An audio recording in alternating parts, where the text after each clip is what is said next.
Hi everyone, hope you're all doing well. Apologies for doing a video this way again. It's not my intention to do so many of them this way. I'm just a little bit restricted as to what I can and can't do at the minute. Obviously we're approaching the halfway point now of November, and naturally a lot of people will be talking about who's the fighter of the year, what's the fight of the year, the trainer of the year, domestically and abroad, worldwide, and all that kind of good stuff, who's the promoter of the year, whatever else. So in this one, I want to talk about the fight of the year that I don't think, no matter what happens between now and the end of the year, it's really going to change. And obviously, it's going to be Dmitry Bivol. I think Bivol, with his win over Canelo Alvarez and Gilbero Zurdo Ramirez, has to put him there, does it not? And the only person that I can see potentially rival him is probably Ramirez, but even then I don't see it that close, based on the fact that Bivol firstly defeated who many considered the pound for pound #1 fighter in the world.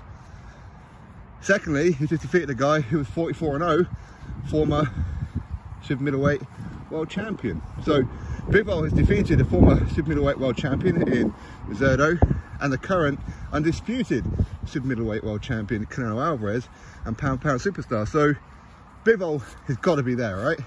Has to be there, surely.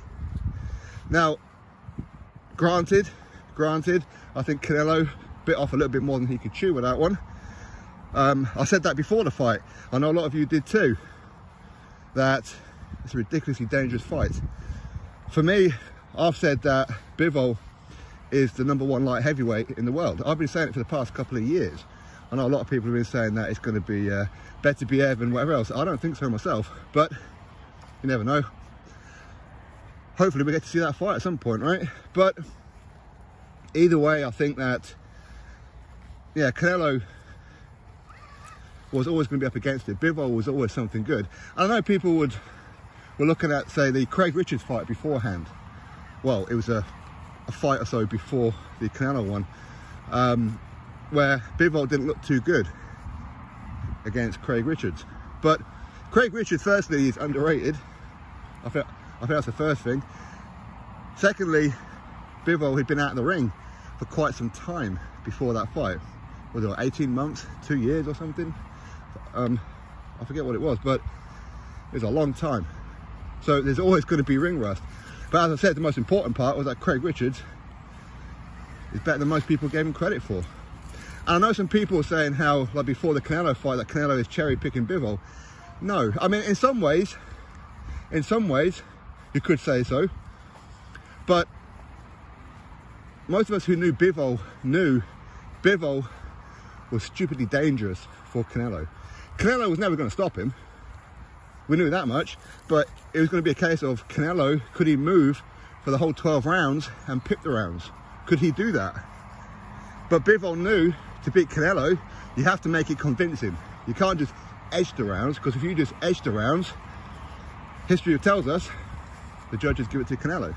But Bivol knew what he was doing. He would fight fire with fire, and his movement was better than Canelo. He was better than Canelo in pretty much every department on that night. Now, would it go exactly the same if them two had a rematch, whether it be at light heavyweight or super middleweight? Difficult to say, and I think Canelo will make the adjustments. And yeah, okay, so Canelo was carrying an injury, but ultimately he signed to fight. What do you do, you know? But yeah, for me, I think that Bivol is far and beyond the fighter of the year. Second place, Ramirez, in my opinion. Listen, you drop me yours. Try and give me like your top 3 fighters of the year. Your top 3 fighters. Who's your trainer of the year? Again, obviously a lot of people go with Bivol's trainer, which is natural. But who's the promoter of the year? What was the fight of the year? And all that kind of good stuff. And please don't let me tell me Tyson Fury. For the love of God, please don't. All right, anyway, drop your thoughts below. Click thumbs up, subscribe, and I'll catch you in the next video.